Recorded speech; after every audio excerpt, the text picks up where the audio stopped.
Bayangkan sebuah negara yang pernah dijuluki salah satu yang paling berbahaya di dunia, lalu dalam sekejap angka kejahatannya anjlok hingga 90%. Tapi dengan harga yang mahal, ratusan ribu orang ditangkap, hak asasi manusia dipertanyakan, dan jumlah migran ke Amerika tiba-tiba turun drastis. Bagaimana semua ini bisa terjadi? Dan apakah kebijakan ini benar-benar berhasil? Atau justru menciptakan masalah baru? Hari ini kita akan membahas kebijakan keras Presiden El Salvador, Nayib Bukele, yang berhasil menekan angka kejahatan tapi juga menuai kontroversi besar. Apakah ini solusi terbaik untuk negara-negara dengan tingkat kriminalitas tinggi? Atau justru eksperimen berbahaya untuk kemanusiaan? Simak sampai habis, karena kalian bakal kaget dengan hasil penelitian ini. El Salvador, yang pernah dikenal sebagai salah satu negara paling berbahaya di dunia, mengalami perubahan drastis dalam tingkat kejahatan di bawah pemerintahan Nayib Bukele.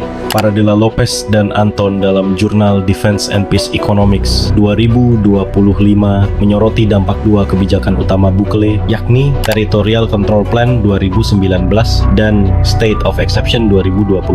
Menggunakan pendekatan regresi diskontinuitas dalam waktu, regression discontinuity in time, mereka menemukan bahwa kebijakan ini berhasil menurunkan tingkat pembunuhan hingga 90% dalam 5 tahun terakhir. Penurunan drastis ini terjadi karena kombinasi strategi pencegahan dan represi, termasuk peningkatan jumlah aparat keamanan, penangkapan massal, serta pembatasan hak-hak sipil seperti penghapusan hak pendampingan hukum bagi tersangka. Namun, kebijakan ini juga menuai kritik tajam dari organisasi hak asasi manusia yang menilai bahwa keberhasilannya dicapai dengan mengorbankan prinsip demokrasi dan kebebasan sipil. Dalam penelitian ini tidak hanya membahas efektivitas kebijakan Bukele, tetapi juga menggali implikasi lebih luas, termasuk kemungkinan efek jangka panjang dan adopsi model serupa oleh negara-negara lain di Amerika Latin. Dengan data yang kuat dan metode analisis yang ketat, studi ini menjadi referensi penting bagi perdebatan global tentang keseimbangan antara keamanan dan hak asasi manusia. Kemudian penelitian Caleb Abreha dan kawan-kawan dalam Journal of Development Economics mengkaji dampak kebijakan penumpasan kejahatan oleh Presiden Nayib Bukele terhadap jumlah migran asal El Salvador yang ditangkap di perbatasan Amerika Serikat. Menggunakan metode difference in differences dan synthetic control, peneliti menemukan bahwa kebijakan ini menyebabkan penurunan sekitar 60% dalam jumlah migran Salvadoran yang tertangkap dibandingkan kelompok migran lainnya. Penelitian ini menyoroti bahwa kebijakan State of Exception yang diterapkan sejak Maret 2022 menyebabkan penurunan tajam angka pembunuhan di El Salvador. Namun, kebijakan ini juga menuai kontroversi karena melibatkan penangkapan massal terhadap tersangka anggota geng tanpa melalui proses hukum yang jelas, menimbulkan kekhawatiran terkait hak asasi manusia. Dengan data yang kuat dan analisis mendalam, penelitian Caleb Abreha menyimpulkan bahwa kejahatan memang menjadi salah satu faktor utama yang mendorong migrasi, tetapi bukan satu-satunya penyebab. Faktor ekonomi dan kebijakan perbatasan di negara tujuan juga memainkan peran penting. Studi ini memberikan wawasan baru dalam memahami dinamika migrasi di Amerika Tengah dan dampak kebijakan keamanan terhadap arus migrasi. Secara keseluruhan, kebijakan Bukele terbukti efektif dalam mengurangi kejahatan dan migrasi, tetapi dengan catatan risiko terhadap kebebasan sipil dan hak asasi manusia. Bagaimana menurut kalian?